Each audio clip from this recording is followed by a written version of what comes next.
So Follow the Seed currently investing in Australia, Asia Pacific, US as well, globally? We mainly invest in Australia purely because of the regulatory reasons. We have to invest 80% of our fund here. We can only invest 20% of our fund overseas. But as I'm also with a number of other funds in China and US, so we could definitely look at other.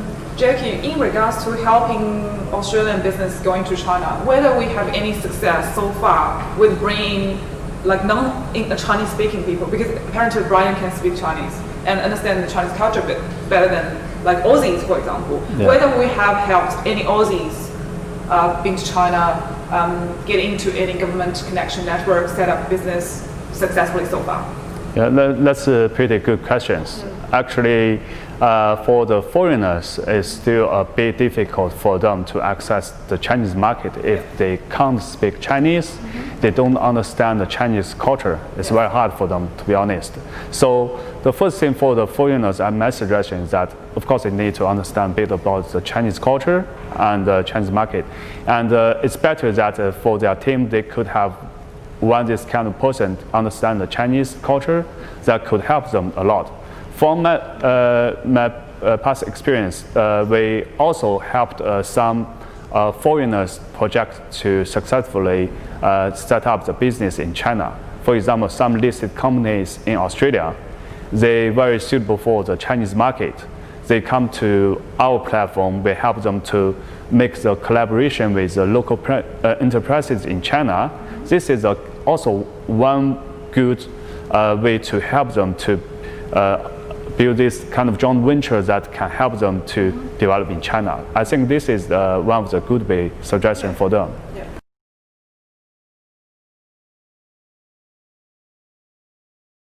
So Follow the Seed, I understand a lot of venture capital firm actually helping, not only helping the startup founders to access funds, but also helping them to connect to the right sorts of people, entering the new market, or maybe some talents to collaborate with each other. Does Follow the Seed do that as well?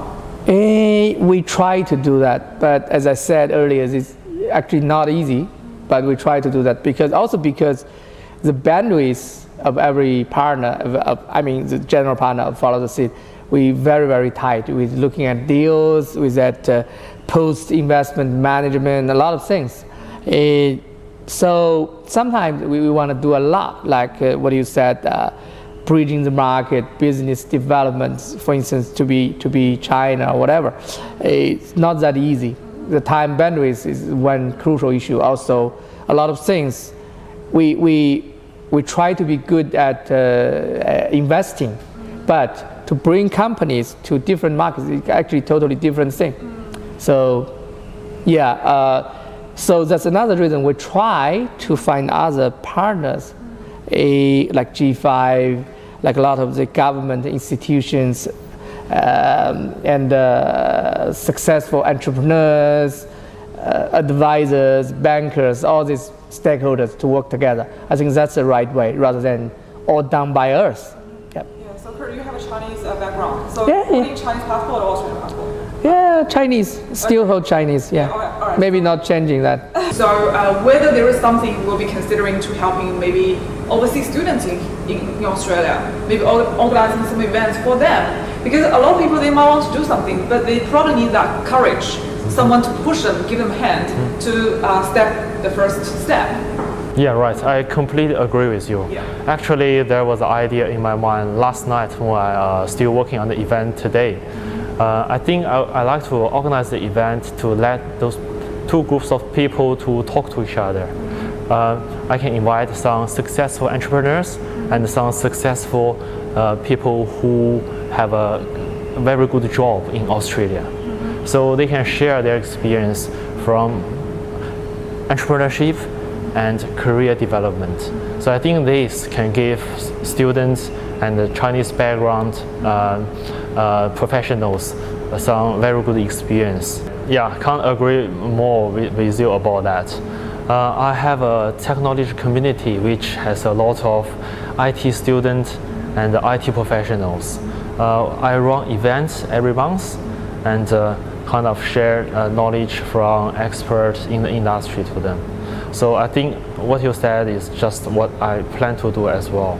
I hope that we can work on future events to teach them everything about that. So whether there's any plan or any special events to help them to do that? Yeah, that's good questions. Actually, China now focuses a lot on the innovation part. So actually, there are a lot of functions be held every year. So of course, some of the functions not have the very meaningful way, practical to help them. So, but from our institute, we are very professional in the industrialization. Actually, we got some activities that very practical can really help them. For example, the competition is one way. In the competition, if the project they can win the prize, they can get the government funding to set up the business there. For example, last December, we had the competition called the Zhejiang 2 that there are over 150 projects come from all around the world to join the competition, and 10 projects win the awards, and 3 of the 10 they are from Australia. They have already got millions from the government. So competition is one way that I think is very good. And another way is that we also help them to connect with the local enterprises, make the collaborations locally.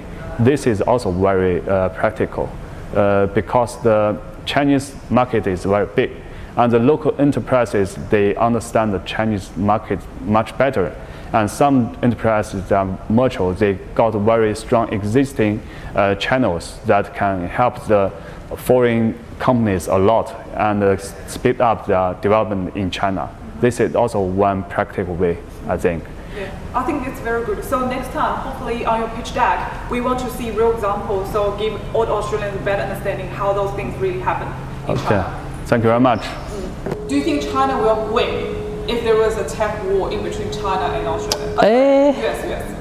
Yes. Well, I believe in one thing.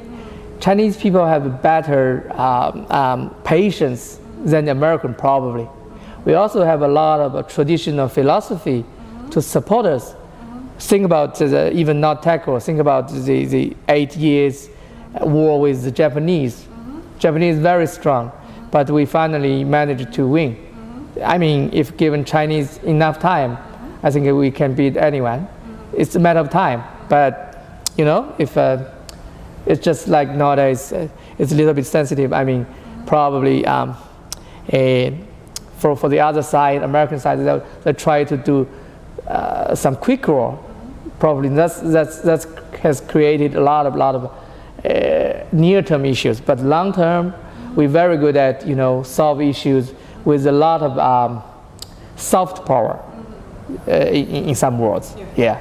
Okay. I like that answer, and I think we will be the best. Well, Chinese people never say we are the best anyway. But I think we should do that, because everything has changed now, so we should be more confident. Anyway, yeah, of course. Yeah. Right. I plan to continue this boot camp and with different partners, because different partners can bring different knowledge and different resources. And I want to share those different experiences with all the people who are interested in startup in Australia. So one final suggestion from you, from your perspective and your network, what are your suggestions for tech startups? Okay, I will say tech entrepreneurs should communicate together more often. And they should share their experience and knowledge together so people can learn from each other. So I definitely have a lot of insights, and a lot of them are insights gained from blood, sweat and tears, having gone through the tech startup journey myself. I would say one of the biggest insights is before you start a business, you really need to think about why it is that you're doing it.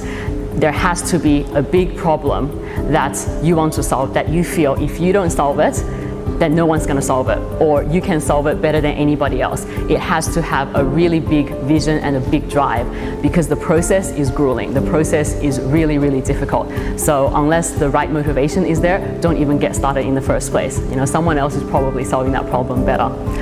So it's just, I guess, telling everyone to not be too attracted to the kind of glamour that we have in the tech sector. It is very glamorous, but you know, you also need to see the blood, sweat and tears behind the life.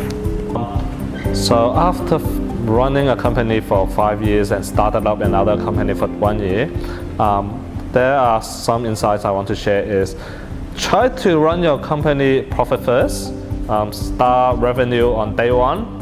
If before you developing a product, you already know where the money is and there are customers willing to pay for it. The earlier the money coming in, the better. Don't try to build a product, try to develop the whole thing, then to sell it. Try to sell it as soon as possible. Reach the market audience, know your audience well. Test the market as soon as you can, as early as you can. Find the most cost-effective way to test your market. That's the key to success. Well, of course, they need to have a good networking. For instance, they could come to events like today. They could try to meet more mentors, advisors, successful entrepreneurs. I think that's the best way, referred by other people. I personally think that's the number one way. Of course, they could also try to do blind call to us anyway. But I personally think through right person, it will give them more credits. Yeah.